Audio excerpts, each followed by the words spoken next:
Muy buenos días, buenos días. Le damos gracias a Dios por su amor, por su misericordia. Le damos gracias a Dios por una oportunidad más. Le damos gracias a Dios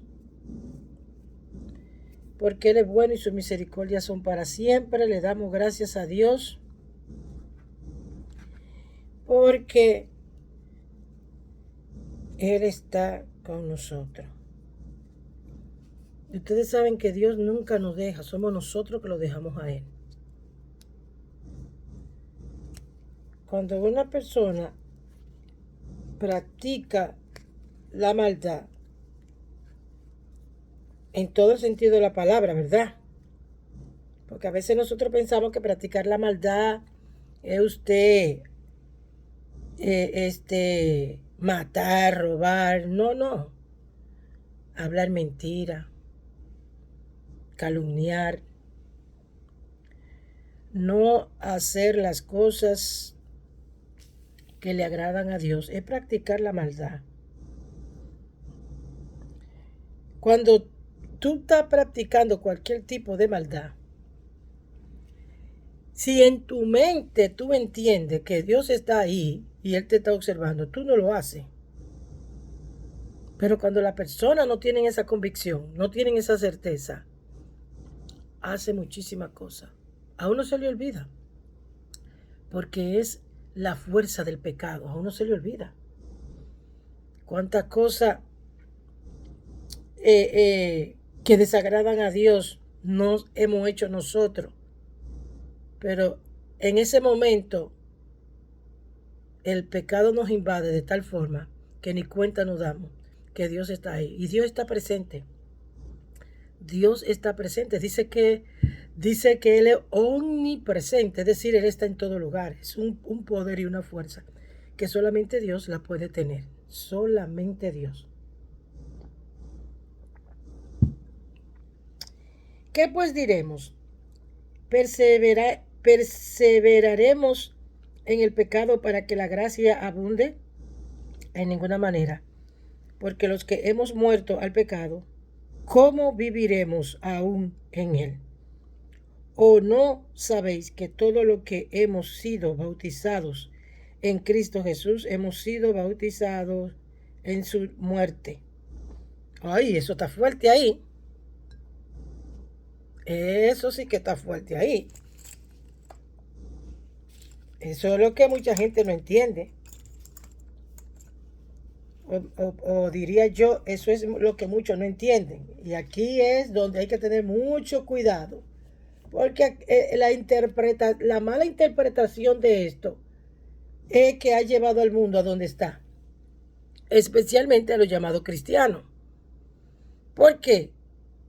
Porque nos enseñaron a que debemos de sufrir. Y eso no es así. Eso es una mentira y eso es un engaño. Ahora, hay un refrán que dice, yo no sé en el país que tú me estás viendo, no sé si este refrán ustedes lo usan o cómo lo usan. Dice, una sola golondrina no hace tempestad. ¿Por qué? Porque este refrán, para los que no entienden este refrán, hay un presagio que cuando ven muchas golondrinas juntas dice que viene mal tiempo. ¿Ok? Esto es un presagio que anda por ahí y se ha visto. Entonces, ¿qué pasa? Es cuando hay mucha, pero una sola golondrina que sale a volar, nadie va a pensar que viene mal tiempo. Entonces, por eso dice una sola golondrina no hace tempestad. ¿Qué es lo que pasa? Mucha gente ve las cosas que los gobiernos están haciendo que están mal. Pero si el pueblo se tira a la calle, como debe de ser, no a vandalizar, sino a exigir y a reclamar su derecho, usted puede estar seguro que el gobierno algo tiene que hacer. Algo tiene que hacer el gobierno. Pero si yo salgo sola, imagínate, a mí lo que me puede dar un tiro y volarme el cerebro y ya. Pero yo oigo a la gente hablando, pero nadie hace nada. ¿Por qué? Porque la religión nos enseñó que sufrir es de Dios. Y eso es una mentira y eso es un engaño. Porque la gente no quiere entender el mundo, no solamente los cristianos, el mundo no quieren entender que el sufrimiento de Jesucristo fue para Jesucristo, nada más. No es para ti, no es para mí. Es una deuda que Cristo pagó. Entonces ya en nosotros no debe de haber personas sufriendo porque no puede pagar una consulta médica, porque no puede pagar una prescripción o una receta médica. No puede los padres o las madres estar preocupadas porque no puede pagar la escuela del niño, de la niña o la universidad. Eso no se debe. Nosotros no tenemos que estar sufriendo por eso. No, pero la religión le metió, por eso yo siempre he dicho, la religión es lo peor que puede existir en el mundo. Porque al gobierno le conviene que tú entiendas que tú tienes que sufrir, que eso es parte del sufrimiento, que eso es parte de la vida. Mentira. Le han lavado el cerebro y la mayoría nos han lavado el cerebro, pero hemos habido algunos que no hemos salido de ahí, pero muy poco. Entonces, ¿qué pasa? Que una golondrina no hace tempestad. Vamos a seguir, porque Pablo dice aquí, hemos sido bautizados también en su muerte. ¿Pero a cuál muerte? Es la muerte al pecado, no al sufrimiento. Es la muerte al pecado, no al sufrimiento. Porque somos sepultados juntamente con Él para muerte por el bautismo, a fin de que, como Cristo resucitó de los muertos por la gloria del Padre, así también nosotros andemos en vida nueva. Porque si fuimos plantados juntamente con Él en la semejanza de su muerte, así también lo seremos en la de su resurrección, sabiendo esto, que nuestro viejo hombre fue crucificado juntamente con Él, para que el cuerpo del pecado sea destruido, a fin de que no sirvamos más al pecado, porque el que ha muerto ha sido justificado del pecado. Y si morimos con Cristo, creemos que también viviremos con Él. ¿Usted se da cuenta? Al pecado. ¿Al pecado de cuál? De la desobediencia. No al pecado de sufrimiento. Porque ellos hay gente que sufre porque el pecado trae sufrimiento. Pero lo que no estamos pecando no tenemos por qué estar sufriendo. No tenemos que estar sufriendo. Señores, la gente está muy equivocada. Yo sé de una persona que está sufriendo porque está pasando por injusticia. Yo le dije a esa persona que denuncie la injusticia. ¿Sabes lo que me dijo? Que se lo deje a Dios. Yo le dije, pues está bien. Yo le dije, está bien. Sígueselo dejándoselo a Dios entonces. No. Eso no es bíblico. En ninguna de las partes de la Biblia dice que tú tienes que dejarle todo a Dios. No, tú ora. Eso es lo que dice. Tú tienes que orar. Pero hay momentos, usted tiene que actuar. Hay cosas que usted se las tiene que dejar a Dios. En cuanto a venganza, vamos a suponer, ¿cuántos padres y cuántas madres no están llorando y sufriendo porque le mataron a sus hijos? Tú no vas a ir a matar al otro. Esas son cosas que tú se las tienes que dejar a Dios. Pero vamos a seguir porque Pablo explica muchas cosas que es muy importante nosotros tomarlo en cuenta. Seguimos. sabiendo que Cristo, habiendo resucitado a los muertos, ya no muere. La muerte no se enseñorea más de él, porque en cuanto murió al pecado, murió una vez por todas.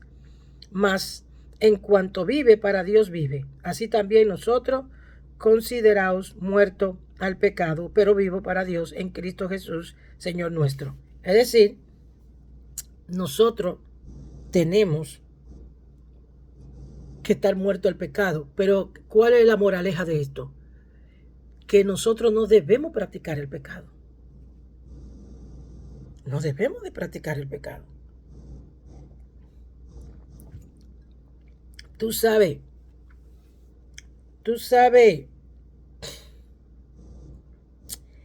la burla que a mí me han hecho, porque yo decidí, después del divorcio,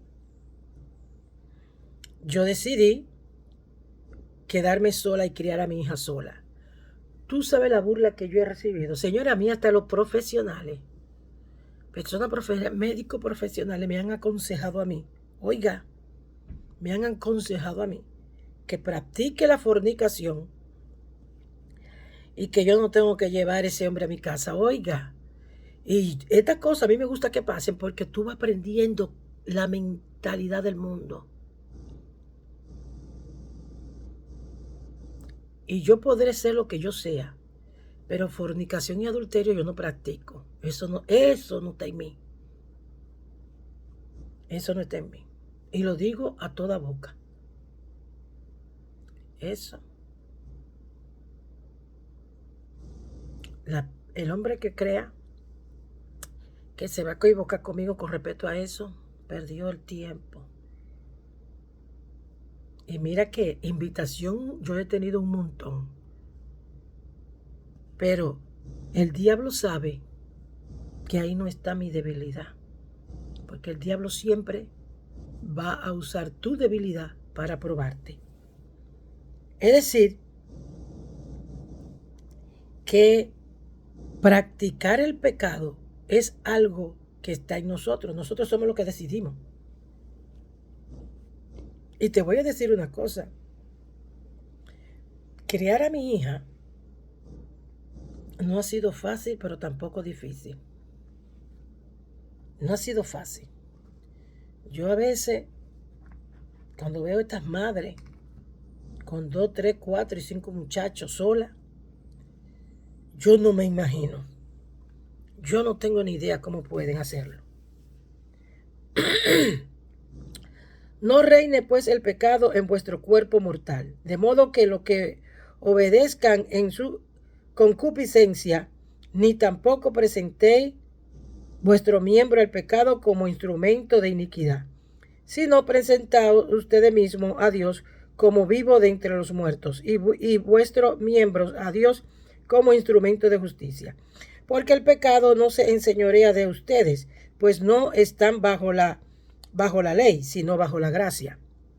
Eso no significa que vamos a pecar deliberadamente. ¿Qué pues?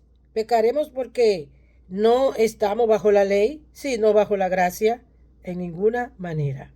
¿No sabe que si se someten a alguien como esclavo para obedecerle, son esclavos de aquel a quien obedeciste, sea del pecado para muerte o sea de la obediencia para justicia? Pero gracias a Dios que, aunque eran esclavos del pecado, habéis obedecido de corazón a aquella forma de doctrina a la cual fuiste entregado y liberado del pecado. Viniste a ser siervo de la justicia. Hablo como humano, por vuestra humana debilidad, que así como para iniquidad presentate tu miembro para servir a la inmundicia y a la iniquidad. Así ahora para justificación presentad vuestro miembro para servir a la justicia. Porque cuando era esclavo del pecado, era libre acerca de la justicia.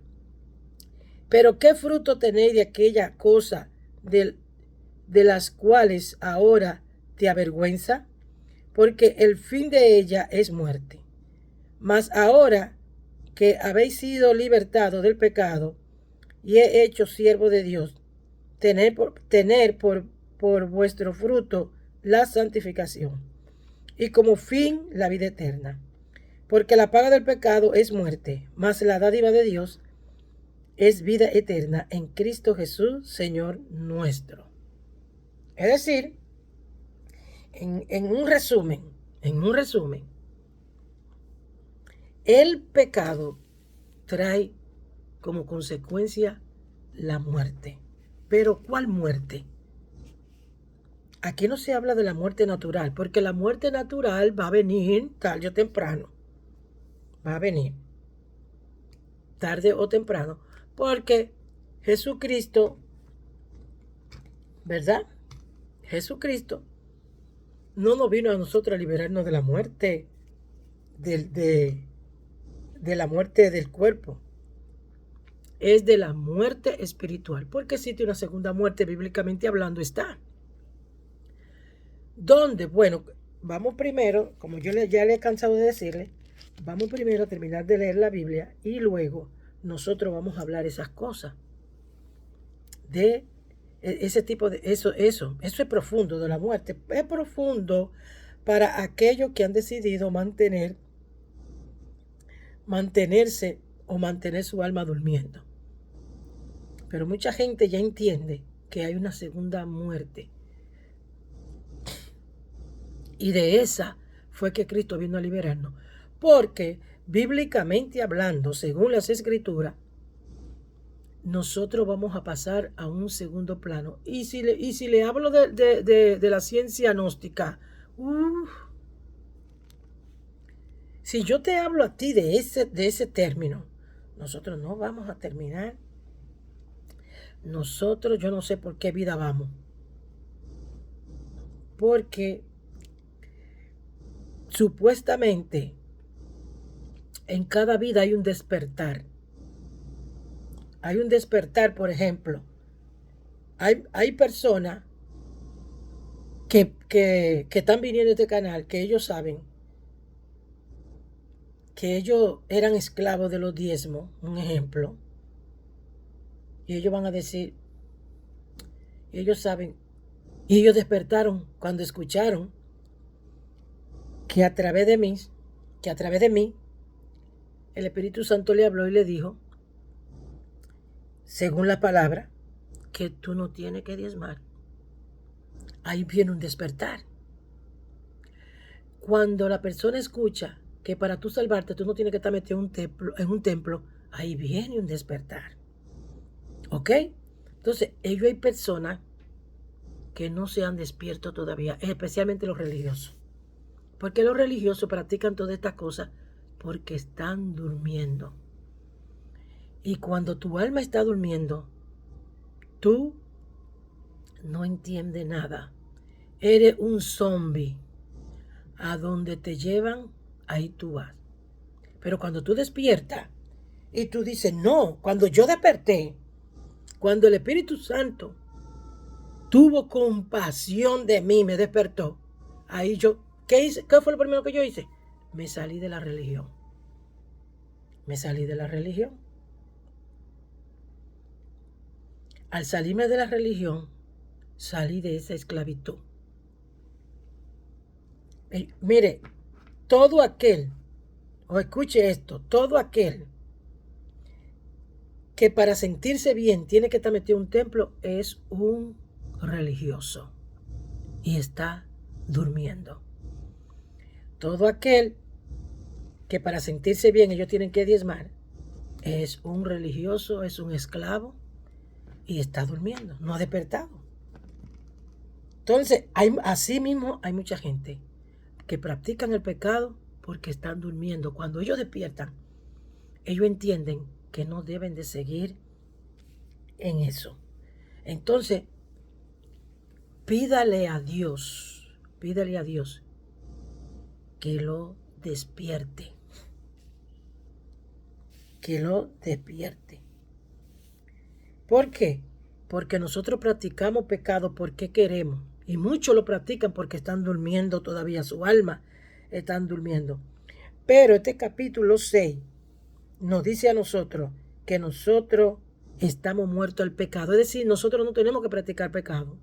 La persona que practica el pecado es porque no entiende que tiene el poder de morir a esos deseos y a esas pasiones vergonzosas. Porque así lo llama el libro de Romanos, pasiones vergonzosas, sentimiento vergonzoso, engañoso, que te llevan a hacer cosas que al final tú te arrepientes y te hace sentir mal, porque tú sabes que no es lo correcto. Que Dios te bendiga y nosotros seguimos mañana.